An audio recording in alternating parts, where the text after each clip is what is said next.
This video seeks to explain the 7 simple steps of the Listening Matters model. Viewer discretion is advised.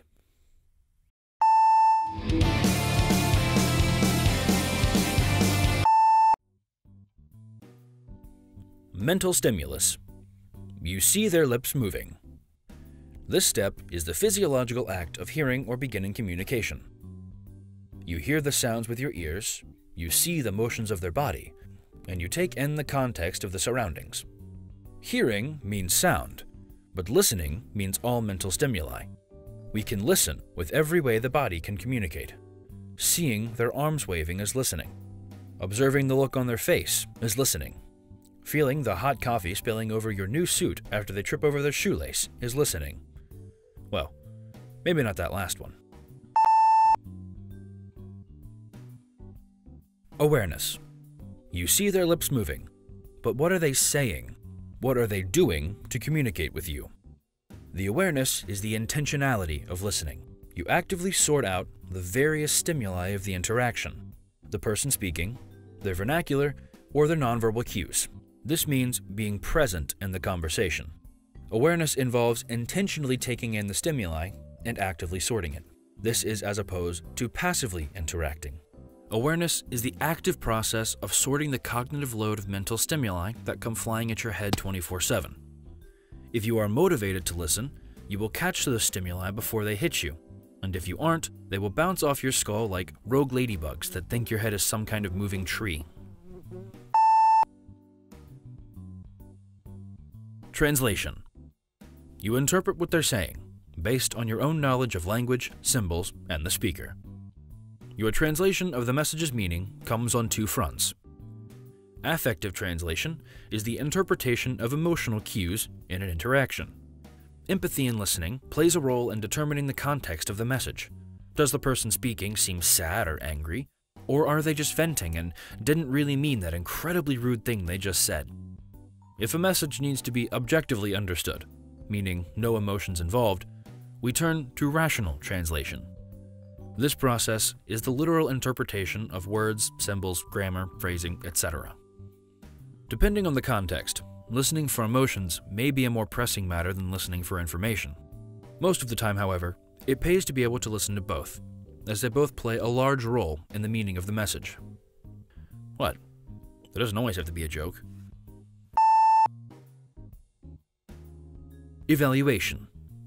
You determine whether or not what they are saying is true, valuable, or even worth your time. This step is the active processing and analyzing of the message. You link it to other things you know and determine the validity of the message. Much like in other models, this step involves making certain judgment calls about the speaker, their message, or the context of the situation. Not judgment as in, OMG Rebecca, those shoes wouldn't go with that top if they were both on fire, but judgment as in, oh boy, I'm not sure she's in any state to be discussing politics, you know, with her outfit literally like combusting off her body and stuff. Recall. You connect this experience to others you have had in the past and store it for further usage. You determine what is stored in your memory, short or long term. Important information will be stored for later usage in long-term memory, but non-important things will be forgotten after your response has been made. You may choose to store things, like the main points of a speaker's message, in long-term memory. You may also choose to forget certain things, like the number of buttons on their shirt, or the acrid smell of their burning clothes as they discuss the foreign policy decisions of this administration. Really, Rebecca? Don't talk politics while you're literally on fire! You then assess whether the message requires a response. Response.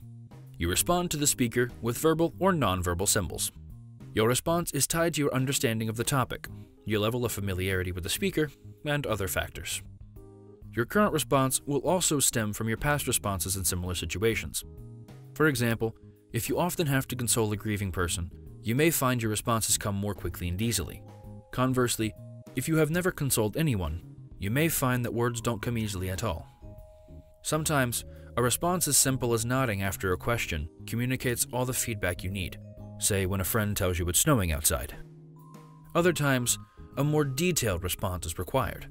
Like when that same friend tells you it is snowing outside, but don't worry because they definitely didn't skid over a patch of black ice and total both of your cars. No, I'm not mad, Brian. Why would you think I was mad? Oh, now you want me to put the hot chocolate down? Splash! Sound effect. Staying connected. You continue to stay active and present in the conversation. Communication is a cycle, not just a single thread that ends after one repetition.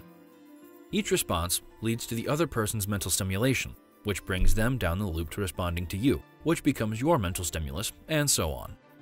It is important to stay aware at all points during the conversation, so that you don't miss anything, and keep the listening process running efficiently, like a train that keeps moving in circles.